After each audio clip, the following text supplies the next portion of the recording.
Welcome to the DC pod. I'm Christian, joined by Dallas diehard Darcy. Now, Darcy, I'll start things off on a positive note. How good are the Sixers? Sixers are good. Sixers are contenders, I think. A big win over LA, that's got to feel good. That's got to be a confidence builder. I think if you can match it with LA on any given night, then you're thinking good stuff about your team. Yeah, for sure. Didn't want to touch on Dallas. We sort of know how things have been tracking recently, so we'll keep things on a positive note. We'll look at some power rankings today, Das. We'll give a bit of a rookie update. Some guys we're impressed with, some guys we're disappointed by in this early stage of the season. We'll do a bit of love it or hate it as well. And then, of course, finish off on locks of the day with our sort of journey / road to 500 so we can get back on a winning record. You ready? Let's do it. Let's go. Lead pass. Whoa! Stop it! Stop it! Do not do him like that! What are you doing, Dragons? Parker. J.O. Smith! We just saw men fly! Iguodala to Curry. Back to Iguodala. Up for the layup. Oh, blocked by James! LeBron James with the rejection. Decide not to use it. Curry way downtown. Bang! Bang! Oh, what a shot from Curry! Play Harden, step back, puts up the three, got hit, shot's good, and one! James Harden double team, and a chance for a 4-point play. Okay, so we're going to kick things off with a little bit of power ranking. So we're quarter way through the season. We've got a good read on most of the teams. So Das, we've decided to pick out our 1 through 5. Did you want to get started? And do you want to actually start with number 5 and then work your way down to number 1? Okay, number 5 in my power rankings at this point in the season, I've got the Sixers, Philly. I think they're genuine contender. When it comes to the Eastern Conference, I still think it's wide open. And right now, Embiid's playing as good as anyone in the league. I like the fit they've made with more shooting. Tobias Harris with a big game winner today. It just kind of capped off what's been a nice start to the season for him.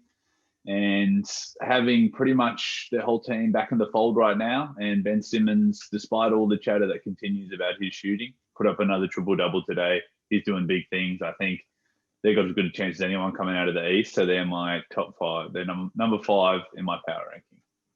Okay. My number 5 is Brooklyn. Okay.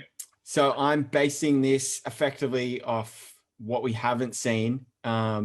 So it's just basically how they'll go in the playoffs. It's hard to see a team that has 3 of the top 10 scorers. You could probably even put 3 of the top 5, however you want to look at them. But you can basically book them to really compete in the end of the season. I'm not really worried about performances like losing back-to-backs against Cleveland or, being in a shootout against Atlanta. Like that stuff will happen. So really looking and projecting forward with this ranking and putting them at number 5.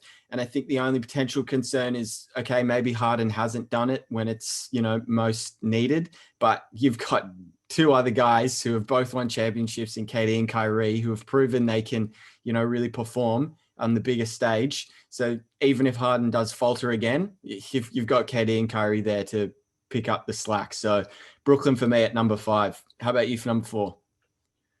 Number 4, I'm staying in the East. I'm going with Milwaukee. I'm sticking around with them. I still think they're a contender. I think they're just above Philly just because of their consistency in the regular season. And I think Giannis, even though he hasn't proven as much as we'd like him to be a championship player, we know I don't think he's done any less than what Embiid's done. So I'm just going to go with Giannis and the Bucks just above Philly right now in the 4th spot for me.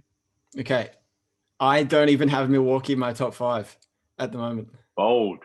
Yeah. So that's really come down to one thing for me, and that's seeing them in really important matchups, be it against the Lakers recently or before then against Brooklyn. And that was without Kyrie. I think it was Harden and just Durant, but the Bucks came up short in both those games. So that's kind of really influenced my thinking about them as a team at the moment. So they don't crack the top 5 for me. Number 4 is I've got Utah. I'm super impressed by them. They're absolutely balling at the moment. We put out a clip recently on an Instagram page just to go over if Utah were the real deal. You and I had spoken about them in our Contenders Pretenders pod. And, since then they've continued their streak. So I think it's up to 10 or 11 at the moment. They've won in a row. Yeah. And they're absolutely cooking on all fronts. They're getting great production out of a lot of guys outside of who you'd expect, be it a Joe Ingles, be it a Clarkson, who's definitely looking like the front runner for six man. He seems to, and the thing that I love about Clarkson as well is he gets his points. It doesn't feel like he's, forcing a lot of shots. It's so far, you might have, the memory of him being in Cleveland or being with LA as, just chucking and only looking for, out for himself. But in this Utah offense this season, it's been actually quite impressive to really watch him go, because it's all in the flow. And he's definitely had an emphasis on getting to the rim a lot more this year.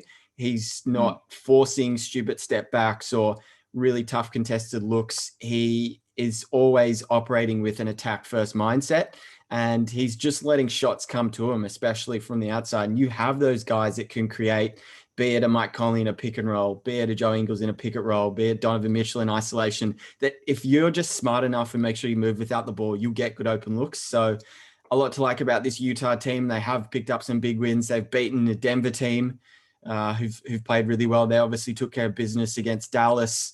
And it's just hard to win 10 games in a row in the NBA. It just is. It's a very up and down roller coaster season. So Utah at me for number 4 for me. Das, do you want to take away with your number 3? I do like that. I think you're right about Utah. They're looking good right now. So I don't have them in my top 5, Utah. But I don't mind being proven wrong because I like the way they play. Yeah. When I move on to number 3, I've still got a team that not many people like, but I reckon their championship contender is the Clippers. I know that Paul George and Kawhi have just gone into COVID protocol, so they're going to be missing a week. So this week will be quite interesting to see where they go with their depth and how they can try to just compete with teams and try to score the ball. But I think when you come down to superstar talent, you got Paul George playing his best ball that he's played for the Clippers so far to begin this season, shooting the 3 ball close to 50%. And Kawhi, he's been a machine. He does it quietly. You look at his numbers and he's cooking right now. Guys scoring the ball at a career high clip. He's, you talk about the Clippers and the way that they've kind of changed or altered their roster to make it a little bit more, I think, playoff friendly with what they've got. Obviously, they've taken out Harrell and lessened the role for Lou Williams. Starting to see more Zubac, starting to see Nick Batum kind of fill a nice little role there as a kind of complementary player who's playing some important minutes for them. And obviously, I love the signing of Ibaka. So even though he hasn't really gone off, he's been very efficient when he's on the floor. He's playing small minutes right now. I think as long as Paul George and Kawhi are healthy, these guys are contenders. I got them at number 3. Yeah, that's good. I do have them in the top 3 as well. I have the Clippers at number 2. For all the reasons you've mentioned, the play of Paul George and Kawhi has been ridiculous to start the season. But yeah, I think the thing that stands out for me is Nick Batum is still a player in the league. Like, people sort of lost track of him in Charlotte, and he was just sort of sitting there on a big deal, and no one sort of wanted him, and obviously got bought out and signed with the Clippers, and he's looked great. He's got a lot of life, seems like, left in him. So we'll see if that can translate to the postseason. But the early returns for the Nick Batum pickup have been invaluable. I think he's been super helpful, and little bit gets a chance now, without PG and Kawhi this week, to potentially have a little bit more responsibility in creation. I know the other day, Reggie Jackson played pretty well against Atlanta when they were shorthanded. So that's another guy we didn't mention. Luke Kennard as well. You're pretty high on him as well, Dus. So hopefully these guys can get in a bit of a rhythm now that, they get the chance to step up and get some more touches with PG and Kawhi out. And hopefully that'll only help them in their roles when those two guys return. So can't argue with any of that. I've got them number 2. But for me, number 3, I got Philly. So the boys, of course, love what they've done this year, love how the team works. It makes total sense. Comes back to Embiid being just so in control this season. He seemed to always be an on and off type player. You'd get a great stretch out of him for 10 minutes and then he'd be tired and he'd sort of disappear and be lazy and take threes for the rest of the game. So he seems to be on a real mission this year to prove a lot of people wrong and to really take the league by storm and really, cement himself as the best big in the game. And so far, so good. Hopefully his health can hold up, because when he's on the floor, he's been super productive. He's handled double teams pretty well, finding shooters, and that just opens up the floor a hell of a lot more when you've got a guy like Embiid that just demands the attention he does. So I won't go into it too much more. You've sort of covered off on a lot of the valid points, but yeah, love what Philly are doing. Today's win was obviously awesome. Hoping now we can sort of keep up a high level of play, and then obviously continue to show up when we match those big teams. And I think we got Brooklyn on the schedule soon as well. So that'll be another good test to come up against those three guys and just see how we can handle them defensively, because that's obviously the three-headed monster. It's absolute mammoth. But yeah, Philly for number 3 at me. And then I've got the Clippers at 2. So do you want to give out your number 2? Yeah, I've got Brooklyn up there at number 2. I don't necessarily need to see it right now in the regular season, but I think they're a genuine contender. And when I look at the box score, and yeah, they've got zero depth right now, and you're unsure about what's going to happen points-wise with any of their bench. But if you look at the score, the box score, and we're seeing Harden's getting 25 a game with 10 assists. Durant scored 35, and I think every game since they made the trade. And Kyrie put up another 26 points again today and 6 dimes. So when you got 3 guys guaranteeing you 20 plus points every single game, I feel like that's going to translate to W's in the playoffs. I think they're going to be extremely tough out. And as much as I do like Philly, for a lot of the reasons that we touched on before, I love that when when he's not dominating, or when he is dominating, gets double teamed, that they've got great shooting around him. It just feels like that takes the pressure off Embiid a lot of times to be super, super efficient. And the Bucks, I think they're good, and I really think they have a good chance, almost as good as Brooklyn. But I still think I'll tip my hat towards the big 3 when it comes to power rankings and who I think can win the championship. I think Brooklyn's number 2. And I think we can both, and everyone in the league can come together and say that LeBron James and the Lakers are a bona fide number 1 still. Yep. Yeah, love their depth. Schroeder hit a big shot for them today. We can see that he's just so stable for them. They've got little contributions from pretty much all their new additions, and we've seen some more good Caruso minutes lately. Yep. KCP's on a nice little hot streak. So I think until LA starts to falter or gets an injury, then I think they're the bona fide number 1. Yeah, it's hard to go past them. You'd be silly to. Yeah, as you say, Caruso was massive today. KCP was pretty awesome. He's been great all season shooting that 3 ball. He's absolutely punished teams that have left him open anywhere around that perimeter. Normally he gets a lot of his looks in the corner, just based off of, LeBron posting up or AD posting up and finding him. But this season, doesn't matter where on the floor he's caught the ball. He's pretty much been a good asset. And he's very good at actually leaking out and getting some early baskets off of long shots. They were number 1 in fast break points last year, the Lakers. They took that department, the best in the league. So there you go. Well, I know they used to love to, and I haven't seen them do it a hell of a lot this year, but off a missed shot, if it was a big man, or if it was a guard that AD was switched onto, as soon as the shot was put up, AD would just bolt down the other end and literally just seal this guy. And LeBron would throw, like a NFL deep ball, like a 30-yard bomb. And how are you going to outjump AD to get it? And AD would just turn around, just dunk it, throw it. So they obviously would count that as a fast break. So I haven't seen a lot of it this season, but yeah, that definitely rings a bell. And of course it would be, not right to mention the Lakers without touching on my guy, Talen Horton-Tucker, because I don't get it. I message you sometimes where I'm like, man, if they play Talen Horton-Tucker, the Lakers are going to be tough to beat. And sometimes he just gets minutes. He gets DMPs for reasons that are beyond me. Because anytime he's out on the floor, I never see him and think, oh, that was bad. That's a poor play. That's a poor read. Why did he do this? He's never seems to be a negative when he's on the court. So I don't know if it's keeping your cards close to your chest if you're Frank Vogel and not revealing everything on the regular season and have him as that secret weapon for the playoffs, but he's not getting enough minutes for me. And I don't know why. I think he got less than 10 minutes today. And he was sweet when he was on the court against us, had a nice drive for a dunk, and his length is obviously something we've spoken about a ton. He's super active, and I barely saw him for 5 or 6 minutes in today's game, and I don't get it. It's a good problem to have, if you're Frank Vogel. You've got a lot of depth. I think he's still trying to incorporate a guy like Wesley Matthews, who hasn't had a lot of minutes in this group. And Good point. He's a guy who, even though Horton Tucker seems like a lot better offensively or has a lot more potential to make plays offensively, I can see a guy like Matthews having more of a role next to a LeBron as a guy who's really strong and stingy defensively and is able to stand in that corner and really be a bit of a sniper from three.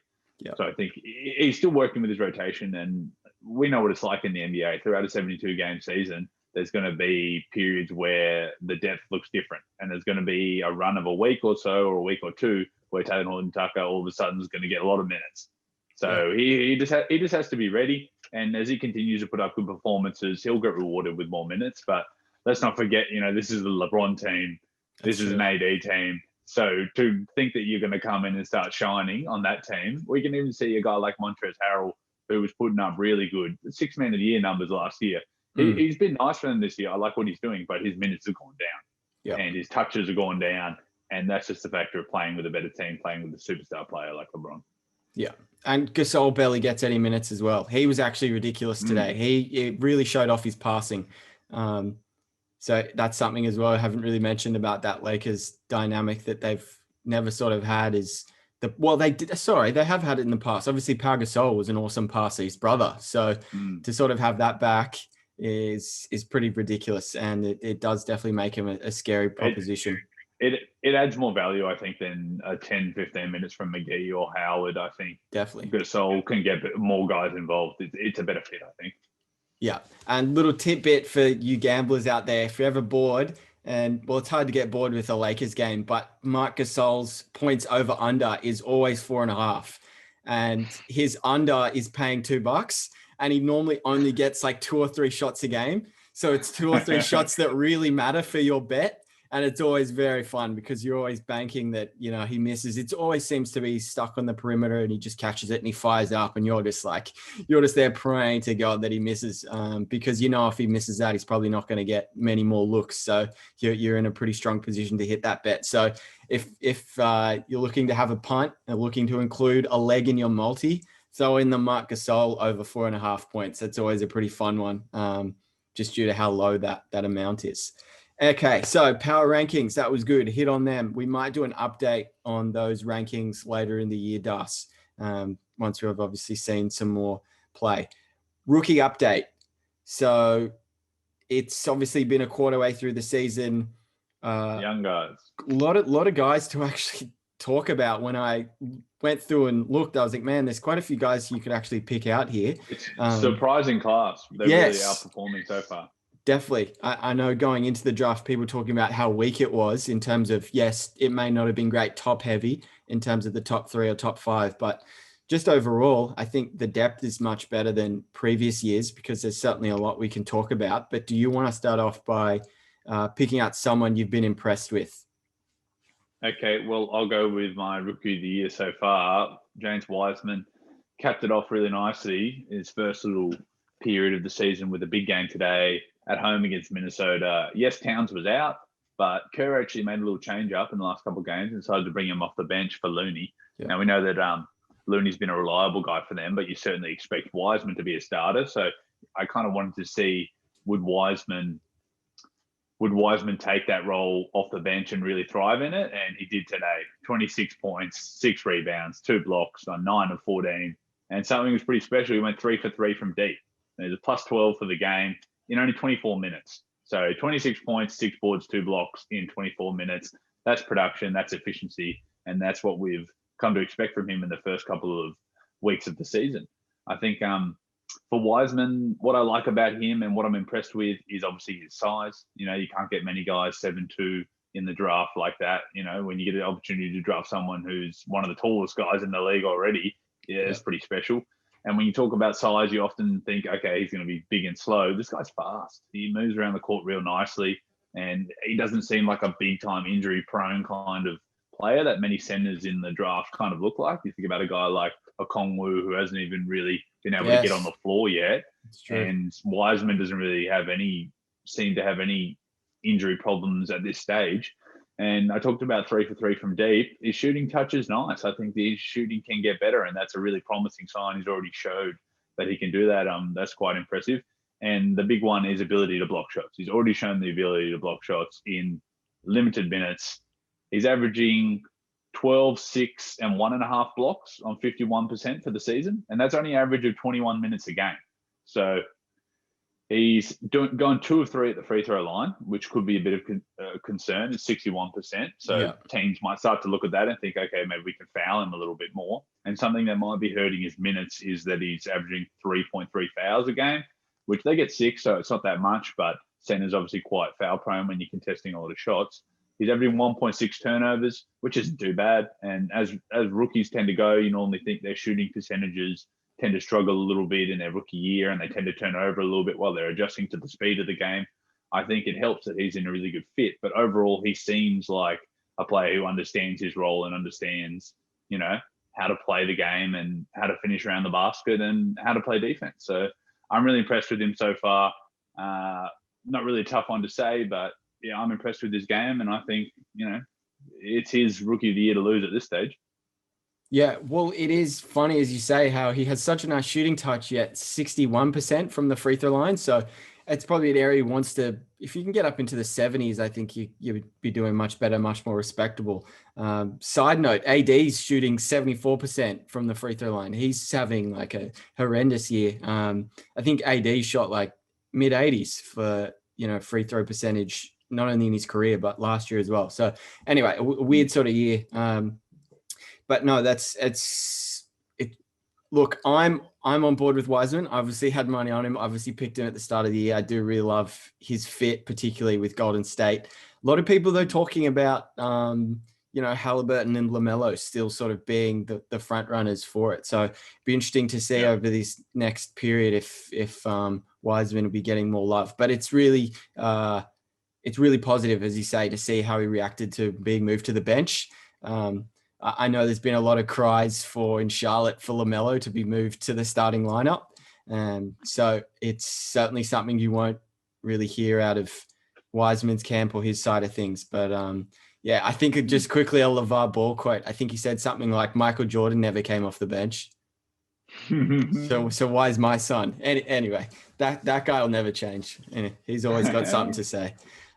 For me, my guy that I've picked out, Emmanuel Quickly from the Knicks. So he's a late first rounder out of Kentucky. He was a teammate of Tyrese Maxey's. And I actually think he should be starting for the Knicks now, Das. I've sort of seen enough. I think he gives them a real spark plug. I understand that a guy like Elfrid Payton is potentially better defensively at this stage, gives more assurity to Tibbs' coach team. He wants these veteran guys that he knows are just going to work and grind and do all those Tibbs stuff that he likes. But I think you already have a defensive type point guard on the roster in, Frank Ntilikina, sorry. And so why not have an energetic scoring guard like Quickly in that starting lineup alongside, Barrett and who else do they normally start? Reggie Bullock as well as Randall and Robinson. They got Rivers too. They got Austin Rivers, who's had a couple of nice games actually. That's true. They do have Rivers off the bench as well, but I think it's time to hand the reins over. Sometimes in games this season, Tibbs is pretty quick to pull Quickly off the court, but that's just sort of the rookie life. And sometimes Tibbs just really has a short leash on guys. If he sees something he doesn't like, he just pulls them automatically. But the other night against Portland really stood out to me. The Knicks were down by 20 on the road, and Quickly came in and caught fire in that third quarter. He helped bring the team back all the way to being down by single digits, and they ended up losing by 3. But Quickly had 30 points in that game, Das, and he was by far the key reason why the Knicks were able to really stay in that. And in the 15 games this season that he's got meaningful minutes, in 5 of them, he's scored at least 15 points. So he can come in, and so far he's actually shown he's a bit of a 2-level scorer. He doesn't really have the mid-range game at the moment, but his outside shot's looking really nice from 3. And he has a nice floater, actually. He has a really good touch around the rim. So wouldn't say he's a 3-level scorer at this stage, but he can definitely finish around the rim and really punish teams with that deep ball. his highest minutes total for this season, Das, it's only 27. Yeah. So I think there's potential there for him to, obviously increase that scoring much more if he gets the minutes. And I think Tom Thibodeau probably won't do it until it's, glaringly clear that Quickly's a better option. But I think you just take the training wheels off a guy like him and give him a chance and let's see what he can do, because I think it adds a whole nother dynamic to that Knicks starting lineup. Yeah, I think that's interesting. I think he's looked quite good when he's been on the court quickly. Yeah. I think he's similar to Maxey. He doesn't really have much fear, does he? No. Comes in, and when he's shown the ability to shoot the ball, you think, if he adjusts to the speed of the game, starts to pick up defensively, he could definitely be a player in the next couple of years. And I suppose the one thing that might be holding back the court time is that they're winning games right now, So Tibbs isn't ready to change the rotation just yet until they start losing. They got a winning record, and as I said, Austin Rivers had a couple of really nice games coming off the bench. So whatever they're doing with bringing scoring guards off the bench right now is working. I know Elfrid Payton's not really putting up big numbers like sometimes he can with assists and steals and things like that, but he's obviously giving them some kind of stability in that starting lineup to facilitate, get the ball to Randall, in the right position, and he's really been dominant. So it'll be interesting to see if the Knicks start to, hover around 500 and they become a team that we actually might have to watch. Then it'll be interesting to see if Quickly can carve out a bigger role for them. Yeah, well, it's just the main thing. Sometimes out of frustration watching the Knicks is Randall's not really. He does take some outside shots, but he's primarily actually got the ball in his hand in the half court. He's the one that's creating stuff for them. So if you're Barrett, you've got Mitch Robinson next to you. He's not giving you any space on the 3-point line. You then have RJ Barrett, who's a very inconsistent outside shooter, as good as he is and as impressive as he's looked this season in his second year. You then hopefully have a two-guard in Reggie Bullock or maybe Alec Burks that can space the floor. But other than that, you're not gonna draw in two guys and throw it to Payton and hope he can knock down shots. You're just not going to get that out of him. So, and the times that he has, I've just had no confidence that Payton's going to knock down the shot, and it's held up. He hasn't. So I just think if that's Quickly in that spot, like he's probably going to knock that down, or he'll at least have a better chance of knocking it down. So anyway, we'll see how that goes. But anytime I watch the Knicks, I'm kind of more holding out for a little bit of Quickly just to see how he looks in that particular game, because so far he's the shining light for me. I've been really impressed by him out of a lot of rookies, that's for sure. Now to the disappointing guys. You want to get started with your first guy who sort of let you down or has had a slow start to the year? Okay, so I've gone with both the easy ones here because Anthony Edwards, number one pick. It's really hard when you get the number one pick. People actually think, oh, wow, that's awesome. I got the number one pick. I'm the number one guy. I'm the face of this draft class. But it comes with a lot of added pressure. I feel like Wiseman has barely any pressure on him. That obviously has to do a little bit with Wiseman being on, a team with 2 or 3 future Hall of Famers. But Anthony Edwards is in a situation where it's a bad fit and it's starting to get ugly when it comes to his stats. So he's at 12 points a game right now, only 2 rebounds and 1 assist, 2 turnovers. He's only playing 25 minutes a game. We're talking about, what are they, 4 and 12, I think, or 4 and 13, Minnesota? Yeah, it's something they can bad. barely win a game, and he's only playing 25 minutes. He's supposed to be the future of the franchise, the kind of, especially with Cat out of the lineup. One thing that I noted here, he hasn't started one game. Not winning any. Minnesota aren't winning any games. Yeah. They've got no Cat. They've got no superstar. They've got nothing. Yeah. They've got the number one draft pick, and they're sitting him on the bench. The only justification I could see is just he is a bad fit, because we talk about the shooting guard position, which I guess is Edwards' position. Even though he's quite athletic, he's not actually that tall. So he doesn't seem like a small forward right now, even though I reckon he could probably guard small forwards in the NBA. He's a bad fit because we've got D'Angelo Russell, who likes the ball in his hand, but he's not really a facilitating point guard. He's more of a shooting guard. We've got Malik Beasley, who came over as a shooting guard from Denver. We've got Jared Culver, who's a bit of a combo guard, who they picked in the lottery just 2 years ago. Okogie, a defending shooting guard. I can understand why they're not starting him, but it just makes no sense. We talked about how their roster doesn't fit and how position-wise that I don't know how you're going to get any of those guys through the rotation to get the maximum out of them. But I feel like they need to unleash him. They need to let him go out in the court, play 35 minutes, shoot 20 plus shots, and let him get into some kind of rhythm. Because the number one thing that was awesome about him in college and what caught everyone's eye was he can put up big numbers. He can score the ball. He can get hot from deep. We've seen him throw down a couple of big dunks. Just leave him on the court for a little bit longer. Let this guy miss a few shots, make some mistakes, and then try to become what he was in college, which was a scorer. So for me, I'm unimpressed with Edwards so far, but I don't think it's all on him. Yeah, look, most things with draft prospects, right, is situation and fit and how they can really excel early in their career. It really comes down to that. I agree. I think if you're going to sit Edwards on the bench, what's the point? You can then watch Jake Layman and Okogie put up 10 shots each. Like, who cares? Who wants to watch that? Like, put Edwards on the court. Let's see him go.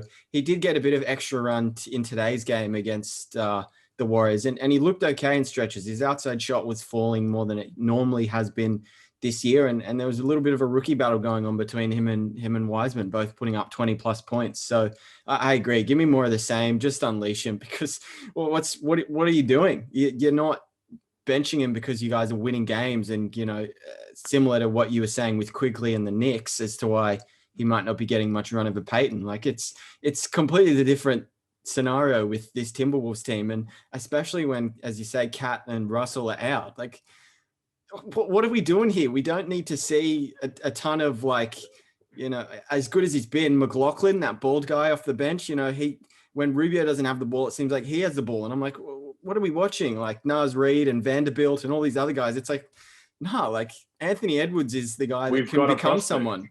Yeah. You've got pretty much someone here who just needs the development, needs the time.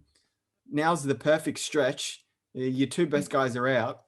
Let's see what Edwards can do. So I agree. Give him the keys, especially at a time like this. I don't know. His PER is 6.8. That makes for 15th best on his team. So at least give him a chance to get that up. I know. Like, come on. Yeah. That's dreadful. Giving him like spot minutes off the bench and hoping he can produce like Joe Harris or some role player. It's like, it's not going to happen. I don't know what they're expecting. Yeah. He's not going to be learning coming on with that second unit, a mismatch second unit with no depth. It's puzzling. They're not putting him in a good situation, and he's not producing. Yeah. Well, they always say you don't really learn by watching, right? You learn by experiencing. So, it's not great. People know how I feel about Minnesota. You know how I feel about Minnesota. They're a nothing franchise. They have been since many moons, since KG, right? So, anyway, my one is gonna go Aaron Nesmith. So this isn't a Celtics homer. I hate Boston. I love Philly, blah, blah, blah. I'm going to pick on the rival. No, like Nesmith, I was very high on coming out of college. Darcy, if you remember, his last year at Vanderbilt, shot 52% from three on 8 attempts per game. Mm-hmm. He was taking 8 and making still 52. He wasn't taking 2 or 3 a game and making, 1 or 2. Like, that's legit numbers. He's an absolute knockdown shooter. I thought he was actually a pretty good fit there in that Celtics second unit too, or even play some spot minutes with some of the starting guys. So if he was able to come in the second unit and give a bit of relief to Tatum or Brown, or even just space the court when those guys are on the floor, I thought he could really play that role to almost to perfection. But so far we're yet to see him with, really excel with those minutes he's gotten. And, Peyton Pritchard has sort of emerged as a guy that Brad Stevens trusts a lot more. Compensation prize in the draft is for Boston. It's unfortunate that they're crowded in the backcourt in point guard, because more minutes for Pritchard, I think, is important. It's interesting with Boston there. They have got some interesting prospects. Naismith, I was really blown away by what I saw from his college days shooting the ball, and I think that's automatically going to translate in the NBA if he gets some more minutes. It seems to me whenever they need depth in the wing spot or small power forward, they're going to Semi Ojeleye for the 400th time. And I guess they trust his defense a little bit more. I think it might be an issue of trust with defense for Brad Stevens not giving Nesmith enough time. But yeah, I think it'd be interesting if he can crack that rotation. I think it's tough when you get onto a playoff team and a Boston team that has a lot of continuity at the moment. So I think that plays into it a little bit. Well, he was getting a bit of run at the start of the year. I think he did get a bit of run over this recent stretch when Tatum was out with COVID, but he hasn't. They've got that Green. Is it Javonte Oh, Green? that's true. Javonte Green. An athletic player. So Yeah. I think he just needs to earn his way in. But yeah, I haven't seen enough from him. I think Boston do need a little bit more of an X factor. Yeah.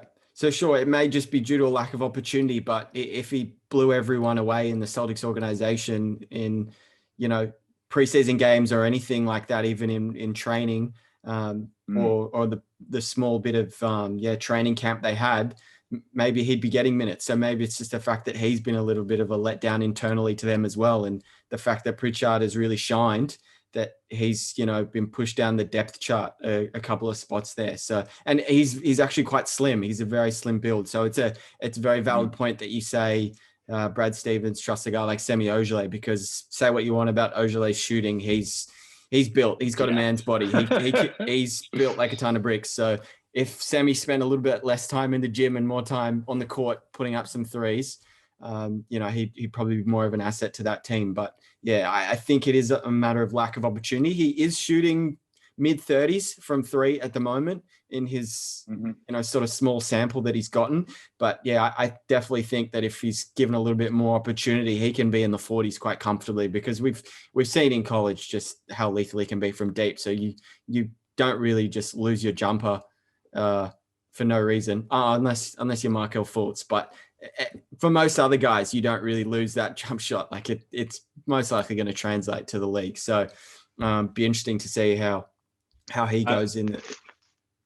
Another guy whose jump shot seems to be translating is, you mentioned him before, is Halliburton. And I want to talk about him for a little bit, just because he's on my fantasy team and he's been helping me out a lot. He's 11 points, 3 rebounds, and 5 assists. He's playing 28 minutes per game, which is pretty solid for a rookie. He's getting good burn. Obviously, there's some trust from Luke Walton there. Yeah. 5 assists, 1.5 turnovers. For a rookie, that's a great assist to turnover ratio. 1.2 steals and 0.7 blocks. So he's getting it done on the defensive end too. He's making 2.2 threes a game, and that's 47%. And he's knocking down free throws at 82% rate. So I think Halliburton, when I'm watching him, I'm seeing his decision-making and his shot creation. You talked about Quickly's floaters. I think Halliburton's got a really nice floater game. His spot-up shooting, I just mentioned his 3-point stats. He's shooting the ball really, really well. And his defensive awareness and ability to guard guys. I think Halliburton, he needs more minutes. I really like the lineup, the potential lineup of Fox, Halliburton, and Buddy Hield in the starting lineup. And for me, that means Harrison Barnes can slide up to the 4. And I just haven't liked what I've seen from Marvin Bagley so far this season. I think he needs to be traded, and I think they need to bring Halliburton into that starting lineup. Well, that's very interesting. You've suggested Bagley as the guy that's got to go, because many people have just made the key thing and just said Buddy Hield's got to go, and they keep that same lineup and just slide Halliburton into that 2 spot. So he's looked a bit better, Bagley, over the recent 5, 6, 7 game stretch. He was pretty poor to start the year, but I thought he's actually bounced back a little bit as of late. I know they had a very good win today. I actually thought Orlando would take care of business in that game, but Buddy got them the win, 7 triples. And that's what he can do. Yes. And that's true. You put a good playmaking shooter like Halliburton next to Fox and Buddy Hield. I think you've got a really lethal offense there. I'm not really sure what advantage Bagley has over other power forwards in the league. He's not taller than them. He's not stronger than them. He's not more agile. He's certainly not stretching the 3 at any kind of efficiency. So I'm really a bit puzzled with Bagley, and I would prefer Halliburton right now. Okay. Would you even want to give Bagley a chance with running with the second unit guys of that Sacramento team, or you just think just trade him and see what you can get? Well, I think they should. Yeah, I think Bagley could shine. I think from what I've seen from Bagley, he's the type of guy who wouldn't take that well, and I think his game would struggle and his attitude would start to impact the team. I think he'd be quite angry coming off the bench. You've already seen the kind of comments that like his dad's been making on Twitter and stuff like that. And for me, even though Whiteside hasn't translated into a lot of wins or in the playoffs or anything, he's putting up huge numbers every time he gets on the court. Right now, they're benching him big time to allow Bagley to develop and become a stud. But I reckon Whiteside would be better off the bench, and with that second unit getting more minutes, I think clearing Bagley might help him kind of, help Whiteside do something to that second unit.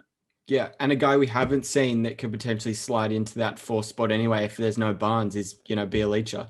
He's been injured, I think, as of late, but he's a knockdown 4. You can even play stretch 5 if you really want to go all offense and no defense. But yeah, and the Whiteside, you think you see how a guy like Rashawn Holmes plays, and you just there's no way you can justify then giving pretty much 10 empty minutes to a guy like Whiteside when you just see how impactful Holmes is on the court. It's basically a fireable offense if Luke Walton decides to, give more minutes to Whiteside. He was at the start of the year, but I think he's quickly realized that, like, shit, hold on here. Like, what are we doing? Like, Holmes is by far the best center. So maybe that's a position they need to look at filling, finding another Holmes who can play that backup 5 spot to give a bit of relief for Rashawn. Otherwise he's playing, 35 plus minutes a game. And that's as, potentially as durable as Holmes has been. That's a lot to ask. You're only one injury away from 30 minutes of Hassan Whiteside. So potentially something that needs to be addressed for the Sacramento team, because they have gone on a little bit of a stretch run, and they're on a road trip now. So if they can pick up a few nice wins before heading back home, they could find himself back in, pushing for that play-in spot. I think they're a team that's got to be aiming for that top 10. So Halliburton has been awesome. He's been awesome. I think Halliburton's shown more for me in this opening stretch than I've seen from Bagley in 2 years, but we'll see. The long season. Yeah. Well, you know what? I'll give out a second because I actually really like this guy. I found myself watching a lot of Pistons games, and man, Das, I love Sadiq Bey. I add him to the list of Villanova wings that just come out and can just produce, whether it be Mikal Bridges or Eric Pascal or DiVincenzo for the Bucks. They're just guys that know how to play. Worst case scenario, pretty much all of them can shoot, dribble, catch and shoot. They can all do the fundamentals really well, no matter what size they are or what position. So I every time I watch him, I'm sort of just blown away by how in control he is. He does have a bit of an awkward looking jumper, but he knocks it down at a very high rate. He does have really good size actually for the 3. And I even reckon he can play a little bit of small ball 4 if you really wanted to push that. He has been coming off the bench primarily, but he does start. He's automatically Dwayne Casey's guy to start as soon as they rest Blake Griffin or Griffin's out with an injury. He's the automatic that guy that comes in and plays the 3, and they just push Jeremy Grant to the 4. So I actually think it's probably a lineup they should be rolling with more often. They don't really have the right guy to play a small ball lineup because it's Plumlee or Stewart, who's another rookie, or Jahlil Okafor. Yep, Stewart gives great effort, which is something that Dwight Howard learned about the other day when they beat Philly without Embiid by pretty comfortably in the end. I think it ended up being about 20 points, but Stewart was giving Dwight a lot of trouble. We played him in a back-to-back. I'm not sure if you saw the highlight. Did you see Stewart rip off Dwight's shorts? Yeah. So he was actually pissing off Dwight a lot. And I know it doesn't take much to get under Dwight's skin. He seems to always find himself in technical fouls or stupid away from the play stuff. But this Isaiah Stewart guy was really matching Dwight in both physicality and effort. So he was impressive. But I think if Detroit can find a guy that's, can play that small ball 5, I think it can really open up an intriguing lineup for them because I've been super impressed by what DeLon Wright's given him out of the point guard position. Wayne Ellington's a knockdown shooter. If you've got Sadiq Bey there at the 3, Grant's been, as we say, super impressive at the 4. And if you can just find that 5 that can protect the rim and knock down threes, that suddenly makes them a pretty sweet team, pretty intriguing, I think, for the most part. I don't know if they can use D Rose to get an additional pick that they could potentially take a stretch 5 with that in the upcoming draft, or if they can get an undervalued guy. Maybe they could be good for actually they wouldn't be good for Bagley, but you sort of get the thinking that I'm trying to. They seem to have Plumlee is very limited in what he does, but I think a small ball Miles Turner-esque, I know it's very hard to find him, but Yeah. And that's the guy. Sorry, Dus. People who may remember the last pod we did where we spoke about New Orleans as our mystery team for being really bad. And we were trying to figure out who a good 5 would be for Zion. I think it's Miles Turner. Miles Turner is the perfect 5-man. Can help cover Zion's flaws defensively and then stretches the floor perfectly on offense. So, but yeah, just going back, I've been super impressed by Saddiq Bey. I really love him. I wish Philly had him, but yeah. Yeah, couple of good picks in the draft for Detroit as well. I think they might have missed on Killian Hayes, where it's true. He's missed a few games, so I don't want to write him off. But he didn't seem to me to be showing too much in the opening. No. Okay, it still looks a ways away from being a proper contributor, but I guess we'll have to wait and see. Yeah. Okay, perfect. Well, we won't give out then a second guy we're disappointed by. I think we've hit on some pretty good stuff there with who we've been impressed by for the most part. We'll keep it positive, Dust. Keep it upbeat, positive vibes only. So absolutely, we'll do another one of those similar to the power rankings further into the season when we obviously have more of a sample and more stuff to work with. But that's what we'll settle on for the time being. And now we'll head over to a bit of love it or hate it, Dust. So I'll just hit you with 5 statements, and very simply, if you agree with it, it's a love it. If you disagree with it, it's a hate it. So number 1. This is going to hit close to home for you, but Kristaps Porzingis, Tim Hardaway Jr., and draft picks for Bradley Beal. Ooh, you can only go one way. You can only go love it or hate it. I would say love it, even though I'm a big Porzingis guy, and there shouldn't be a reflection of how much I like or dislike Kristaps, but Bradley Beal is a phenomenal player. There's absolutely no doubt in my mind that him and Doncic would make us an instant contender. We'd be thin in the center position, but I reckon we could find a way around it. I love that. Bradley Beal on the Mavericks. Oh man, I couldn't take my eyes off that. Yeah, I'm a big fan. I know it's not love it or hate it for me, but I would really like that. I think that'd be awesome. You can find other ways, I think, to replace KP. You have Kleber. You can put Finney-Smith at the 4. You then can, obviously have Josh Richardson playing the 3 and then Brad Beal at the 2 and Doncic at the 1. Like, that's pretty sweet for me. I think that's a pretty filth lineup. But yeah. Okay. Number 2, Cleveland in the playoffs. Love it or hate it? Love it. Love it. I think the bottom of the East is the bottom of the playoffs in the East is a bit of a junk spot. I think whoever gets 7th and 8th, even if they have to get through a play-in, I reckon they're going to get close to swept. I think that's just the way it is in the East. They're top heavy, and to see them in it would be fun. I think I really enjoyed watching them so far this year. We talked about how we like the backcourt, and they now picked up Jared Allen, which is a solid pickup. I don't know if I'd like to see Drummond a lot in the playoffs, hogging the ball and trying to carry his team, putting up 25 shots a game. I wouldn't necessarily like that, but maybe by playoff time, be out the door. So I would like to see Cleveland in the playoffs. Love it. Give me Colin Sexton in a playoff series. That guy would be motivated. Number 3, and Delhi back in the playoffs as well. True. And once Delhi recovers from his concussion, we can go back to seeing playoff Delhi, which would be great. So more hospital visits for Delhi, obviously, if they make the playoffs. Number 3, DeAndre Hunter is Atlanta's second best player. Ooh, second best player. I hate it. I think it's tough because I've got DeAndre in my fantasy team, and he has started balling, especially in the last week. I really like him. I like his developments. I like his progression from year 1 to 2. He's really started to figure it out in terms of shooting the ball, when to get his shots, and he's bringing that pedigree of a strong defensive player and a decent rebounder. I think he's averaging 7 a game, but the shooting stands out as he's making leaps and bounds in his game. Second best player in their team, that's too high. They've got Trae Young. They've got Collins, they've got Capella, and, I don't think anyone missed that game from Capella the other day where he had a triple-double with 10 blocks. You've got to be shitting me. That is completely absurd, and I'm a big fan of Capella, so I like Collins too. So number 2 player for Atlanta, that's way too high. Okay, interesting. Yeah, I'm really high on Hunter. I absolutely love him.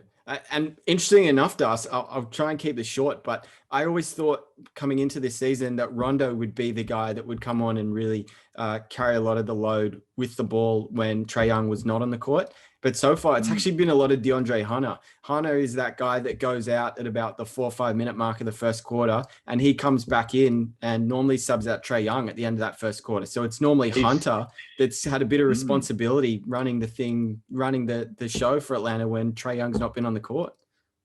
He's playing big minutes, and it's obvious that Lloyd Pierce can trust him just because of his defense, and he's now taking care of the ball and he's shooting at a good clip. Yeah. He coming out of Virginia he's not a one and done like Cam Reddish.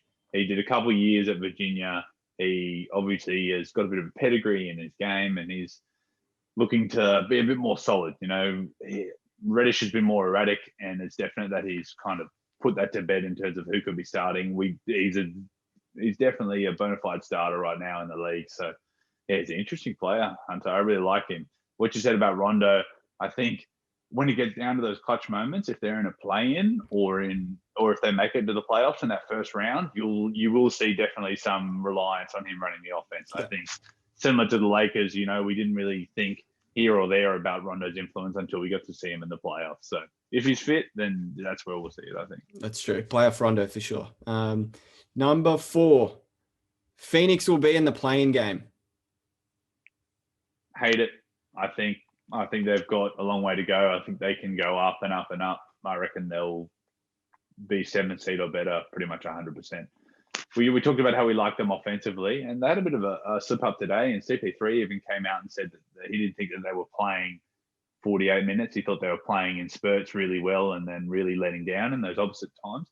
I think the main problem with Phoenix is their we touched on it before. Well, like, what if Ayton goes down? They have no size. One of the guys who I was going to talk about was their pick number 9, Jalen Smith. The guy's barely played, and now he's in COVID protocols as well. They picked a guy who they're not going to put on the court at all, and he's a forward. I don't really understand it. Dario Saric is out right now, and they still weren't even giving this Jalen Smith guy a chance. So, yeah, I think they're a bit soft on the inside, but playoffs, I think it's a guarantee. I think they look right now better than a team like the Mavericks or Portland in terms of where they're going to finish in the regular season. I'd be very surprised if they're in the play-in.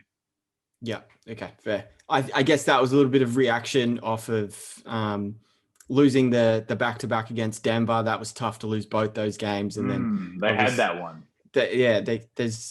I thought there was a travel on that first when the first game we went to OT and Jamal Murray hit that step back. It almost seemed like he did the sort of the normal James Harden step back, and then he moved a little bit to the left to get the shot off over Ayton to send it to OT. That was the first game anyway, and that's Booker obviously got injured in that one, and we haven't seen him the last week or two the last few days, with a hammy. But yeah, potentially a little bit of overreaction for me on that one, but just wanted to put it in just to see how you would feel about that. So finish it off. Number 5, Scott Brooks will be the first coach fired this season. Yeah, I love it. I think you can throw Westbrook out with him too. I think Scott Brooks, even though he's achieved some good things in the league, and I think he can coach, there's no doubt. He understands veteran players and how to coach with them. But this Washington experiment is not working. He's been there too long, and it's getting quite depressing right now. I don't want to come down too harsh because of how many games they've missed and had postponed, and obviously that's going to interrupt your rhythm big time. And they're not out of playoff contention right now, so I think there's a chance they could get back in it. I wouldn't say it's interesting. Maybe we should have a look at some coaches that are on the hot seat. But I think if there's any coaches on the hot seat, it's got to be him. I don't think people are pointing to the coach necessarily, but when you look at how Westbrook's playing and how he continues to try to implement his style and his personality into this team, you've got to think, when is the leadership from the coach going to come that we need to play a different way? It's not working. It's teammates in this team, they're not responding to what you're doing, Westbrook. So I think if Brooks can't get the best out of Westbrook, then he's got to go. Yeah, I feel the same. I think you can make the excuse for them that they've had the COVID and whatnot, but you look back before then, you even mentioned it when we were looking at certain teams, and Washington, several pods ago when we were looking at teams and overreacting, Washington lost a back-to-back against Chicago. And that was when Chicago was still figuring out their whole sort of system and how they're going to run, a new coach and new front office and this, that. The only thing that's really new about the Wizards for the most part is the fact that they have, Westbrook and potentially, Robin Lopez is now in the starting lineup. But they're two veteran guys. The Bulls have so many rookies in that matchup. Yeah. They had Tom Bryant in that, and now that's they don't. True. Sorry. Yeah. Tom Bryant was still healthy then. And both those games are at home for the Wizards that they lost to the Bulls as well. So I agree. He's got to go. They need a new change. And I just think they should do a full reboot actually, just on Washington in general. I think if you can figure out a way to, you might have to freaking attach, if you don't want to attach a few picks to get rid of Westbrook, he might have to be in some sort of 3-teamer with a Brad Beal mega deal, because I can't see how you can get off him and not have to give up something as well. That's interesting. The 3-team mega deal might help to get Westbrook off. I started to think about, is there a chance that they could amnesty him? Like, he is just on such a humongous contract. I don't really see any team liking him right now. Yeah, I couldn't think of one team that would pick him up.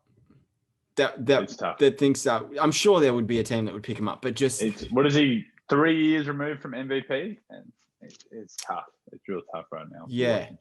Well, the one stat I saw today, Das, as well, is in the last 10 games that Bradley Beal has scored 40 points or more. What do you think the Wizards' record is? 1-9. Close. 0-10. 10. They can't win a game, man. And that's even when Beal goes berserk. So he just needs a bit of help. It's getting ridiculous now. He's been the good guy for too long. And I think if anyone can sort of basically say, look, I've literally given everything I can. This isn't a James Harden, I've given everything I can. This is a legitimate, I've given everything I can. I think it's time where he can really ask out, and no one would be too surprised or too shocked or think of him any different because of it, because it's gone on for way too long now. So, yeah, Scott Brooks, first coach fired. I'm on board with that. I definitely love it. Now, locks of the day. We always finish up with it. It's how we end our pods. Both of us hit today, which is good. Das, you're sitting at 18 and 25 overall. I'm 17 and 18. So we're both on this sort of road/journey to 500 by the end of the year. I think that'd be pretty sweet if we can both be well over 500 come, April. So do you want to start by giving out your lock for Friday, the 29th? Okay, Friday's lock for Darcy. I've got Christian Wood over 9.5 rebounds at $1.84. They're at home against Portland. We know the Portland are without Nurkic. And Christian Wood, he's been out for, I think, a week or two. But I got the quote right here. He said he is 100% healthy and ready to play. He averages 10.8 rebounds a game this season. He's playing over 33 minutes. So I think 9.5 over, I think that's a lock at home against Portland, $1.84. Yeah, no, it's a good one. Hey, he should be fresh as well, as you say. I think he actually could have played the other day against the Wizards, but I think that was actually a personal reason as opposed to his ankle that he rolled a few games ago against Phoenix, I believe it was, and he played out that game, but then didn't play the next couple. So, no, I agree. I think he comes back and he really gets back into the form he was showing just after that Harden trade. For me, I've gone actually the same game, Das, as well. I've gone Carmelo Anthony over 16.5 points. So that's $1.90.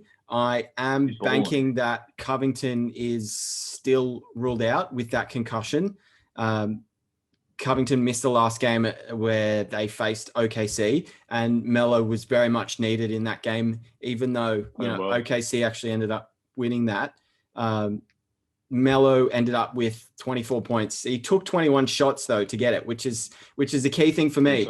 So I think he should put up, I don't expect him to take 21 shots again, but I think he could put up something around 16, 18 field goal attempts. And that surely should be enough to, even if he has a 6 of 16 or 5 of 18 shooting night, I think he should still be able to get close to that 16.5. I think his direct matchup could potentially be PJ Tucker, but Melo has evolved his game to be much more perimeter oriented than, down in that mid-range low post. So I think a guy like PJ Tucker potentially will struggle to deal with keeping up with how Melo moves around the court now these days. And there'll be so much attention on Dame, especially without CJ and Nurk, that always opens up a lot of opportunity. So I was very much tossing up between Melo and Gary Trent, but I just think with Gary Trent, if his outside J isn't falling, there's not much else he can do. And worst case scenario, Melo's got a little bit more craft to his game that he can really operate in certain situations and not just be, look, my outside shot isn't falling, I'm in trouble. So 16.5.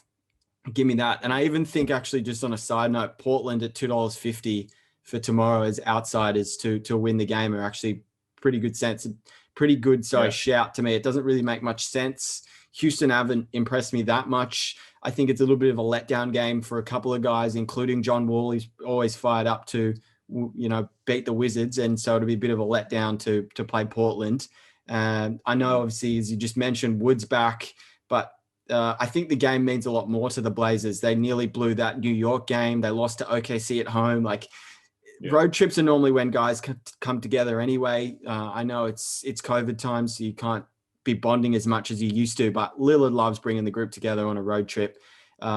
That Portland have had a history of being able to pick up some really key wins on the road. One that comes to mind is actually against Toronto last year. Melo hit that game winner from the elbow.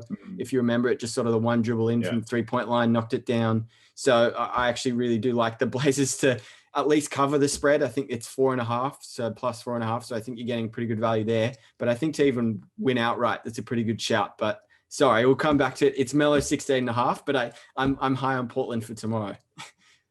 Yeah, no, I think that's a good shout. I think you're right. I think that Gary Trent might be a good shout as well, 2+ or 3+3s. I think that could be a good shout. You're right about the attention being on Dame. If you watch any of their games after the CJ injury, it's let's double the Dame pick and roll as much as possible. Yeah. Melo, he's gone up against his old team. You mentioned how that's true. A good thing, and that always happens. He definitely has some bad blood about Houston. And when you look at that game, Portland as a head-to-head win, I think that's a pretty good shout, because who's the best guy on the court? It's Dame. There's no question. He's going to be the best guy out there. I wouldn't be surprised if Boogie gives a tech away trying to stop Dame or trying to argue with Dame in that game. Yeah, I think that's a good pick. That'll be an interesting game, actually. As much as I don't really like watching Houston this year, I think it could be a good win for Portland. Yeah, well, I did a bit of a player breakdown on. I also have no better argument, which basically I just do more sort of shorter clips, more of a scouting perspective type look at things. And I had to sit through that Washington-Houston game the other day, and God, it was so tough to watch. It was brutal. Oladipo was awful, Das. The only real shining light was John Wall. Even DeMarcus Cousins, I don't think was that good, but he's very much an outside player now. He'll take a lot of threes. But yeah, as you say, with the tech foul, now that Wood's back, I can definitely see Silas sending out Cousins as a bit of a hitman, to really try and ruffle Lillard's feathers. But I expect Lillard to be normal Dame. And when superstars, you really see their value when, they're on the road, when guys chips aren't down. Yeah, chips are down. Yeah. Potentially not getting much out of role players who are more comfortable at being at home and in their own bed and whatnot. And that's when we'll see superstars. So yeah, if anyone wants a additional pick from Dustin and I think you're pretty clear that we're both on board with Portland getting the dub tomorrow. So we'll finish off there. We'll be back for another episode, but as always, subscribe. There'll be a button somewhere here that'll give you that option, or click on and watch another one of our videos. Dustin and I will be putting out weekly pods. So we'll keep continuing that. And other than that, Das, you know how we finish. Is it a make or miss? Yeah, this can be a make. Let's go. All right. Okay. There we go. Let's go. 50% shooting. That's it. And then we'll get a 50% on the locks. Let's go. Perfect. Love it. All right, Das. Speak to you soon. Thanks for listening, guys. Peace.